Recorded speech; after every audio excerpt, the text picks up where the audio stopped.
আমার মনে হয় আল্লামা আব্দুল হাই কাফি আল কুরাইশিকেও যদি না মানেন আপনারা, তাহলে আপনাদের কিছু বলার থাকবে না আমাদের। কিন্তু রাষ্ট্রের ভিতরে নানা দলের অস্তিত্ব ও তাদের পরস্পর বিরোধী কর্মসূচির দরুন অধিকার ও ক্ষমতা লাভের যে অপরিসীম দ্বন্দ্ব ও সংগ্রাম আরম্ভ হইয়া যায় এবং বর্তমান গণতন্ত্রের যা অনিবার্য শোচনীয় পরিণতি তা কারোর পক্ষে অস্বীকার করা সম্ভবপর নয়। 1949 সালে তিনি এই কথা আমাদের কাছে বলে গেছেন। এখন আমরা আবার বলছি গণতন্ত্রে কিছু আছে সেটা নাকি ইসলামের সাথে যায়।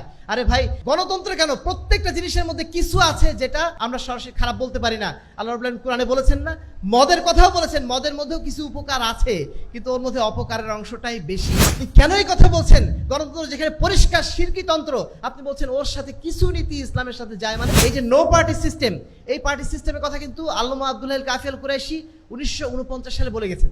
তিনি বলছেন যে অদলীয় শাসন রীতি অর্থাৎ নো পার্টি সিস্টেমের কথা আমরা কল্পনাই করতে চাই না। আত্মাহারিক টিভি, ওহির আলোয় উদ্ভাসিত জীবনের জন্য। আল্লামা আব্দুল হাই কাফি আল কুরাইশি, তাকে তো অন্তত পক্ষে আমরা সবাই মানি, তাই না? আল্লামা আব্দুল হাই কাফি আল কুরাইশি, তাকে কি কেউ আমরা অস্বীকার করতে পারি? এদেশে আহলে হাদিস আন্দোলনের অন্যতম পুরোধা তিনি। অন্যতম কেন, তিনি প্রধা। তার মাধ্যম দিয়ে আহলে হাদিস আন্দোলন এই বাংলার বুকে সুপ্রতিষ্ঠিত হয়েছিল। সেই মানুষটা কি বলেছিলেন 1949 সালে তিনি যখন তর্জমানুল হাদিসটা বের করলেন, তর্জমানুল হাদিস পত্রিকা, সেই পত্রিকার প্রথম 1 এবং 2 নম্বর সংখ্যায় তিনি যে বিষয়টি বলেছিলেন সেটা আপনাদের সামনে আমি একটু না পড়ে পারছি না।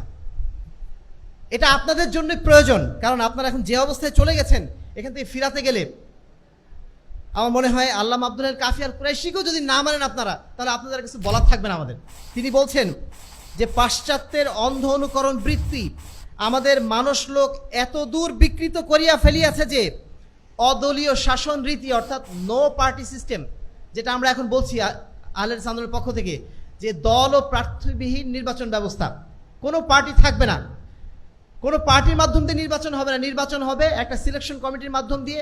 সারা দেশের মধ্যে তারা আমরা খুঁজে খুঁজে বা সিলেকশন কমিটি খুঁজে খুঁজে সবচেয়ে যোগ্য মানুষটাকে নেতা নির্বাচন করবে। এই যে নো পার্টি সিস্টেম, এই পার্টি সিস্টেমের কথা কিন্তু আল্লামা আব্দুল হাই কাফি আল কুরাইশি 1949 সালে বলে গেছেন। তিনি বলছেন যে অদলীয় শাসন রীতি অর্থাৎ নো পার্টি সিস্টেমের কথা আমরা কল্পনাই করতে চাই না। কিন্তু রাষ্ট্রের ভিতরে নানা দলের অস্তিত্ব ও তাদের পরস্পর বিরোধী কর্মসূচির দরুন অধিকার ও ক্ষমতা লাভের যে অপরিসীম দ্বন্দ্ব ও সংগ্রাম আরম্ভ হইয়া যায় এবং বর্তমান গণতন্ত্রের যা অনিবার্য শোচনীয় পরিণতি তা কারোর পক্ষে অস্বীকার করা সম্ভবপর নয়।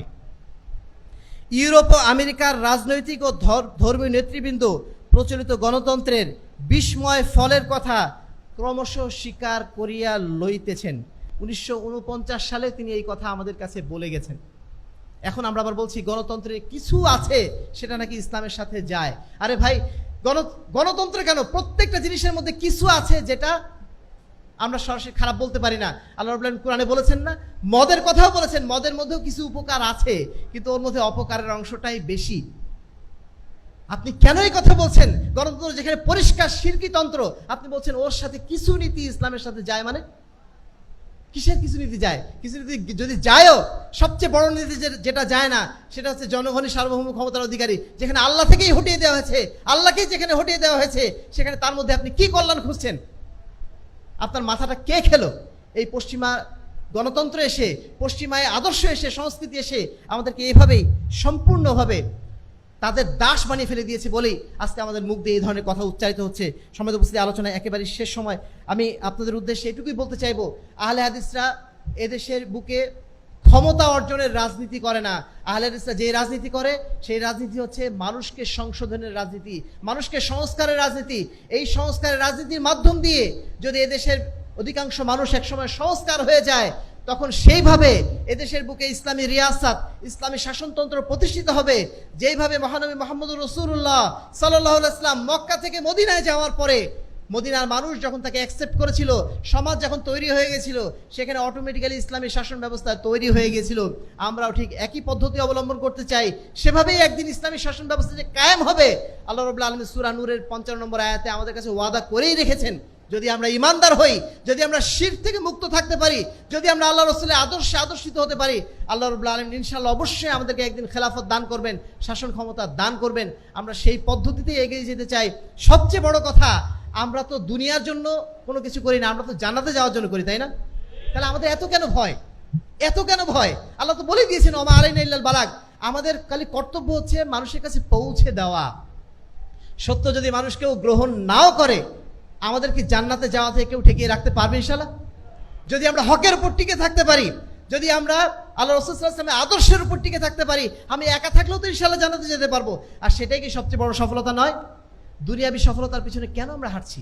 আমরা আশা করছি আজকে আহলে হাদিস আন্দোলন বাংলাদেশের রাজনৈতিক দর্শন সম্পর্কে যে সামান্য কিছু আলোচনা হলো, এর মাধ্যম দিয়ে অন্তত এইটুকু আপনারা বুঝতে পেরেছেন, তাওহীদটাই হচ্ছে সবচেয়ে বড় রাজনীতি।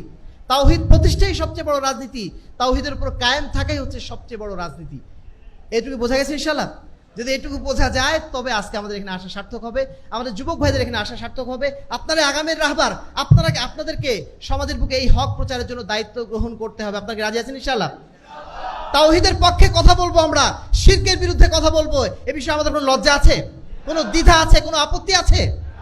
জোর গলায় আমরা বলবো, জোর গলায় আমরা বলবো। আমাদের সমাজে একটা মানুষ আমাদের কথা না শুনুক, আমাদের কোনো আপত্তি নেই। ওমা আলাইনা ইল্লাল বালাগ। আল্লাহ রাব্বুল আলামিনের কাছে, আমাদের কাছে শুধুমাত্র এই দায় মুক্তি যথেষ্ট যে আমরা আমাদের দায়িত্ব পালন করেছি, মানুষের কাছে আমাদের কথা পৌঁছে দিয়েছি, তাওহীদের কথা পৌঁছে দিয়েছি। এটাই ইনশাআল্লাহ আমাদের জন্য কাল কিয়ামতের ময়দানে মুক্তির জন্য যথেষ্ট হবে। আল্লাহ রাব্বুল আলামিন আমাদের প্রত্যেককেই দুনিয়াতে হক বুঝে হকের উপর চলা তৌফিক দান করুন, এবং সেই সাথে কাল কিয়ামতের ময়দানে আল্লাহ রাব্বুল আলামিন মুক্তিপ্রাপ্ত বান্দাদের মধ্যে যেন অন্তর্ভুক্ত করে নেন।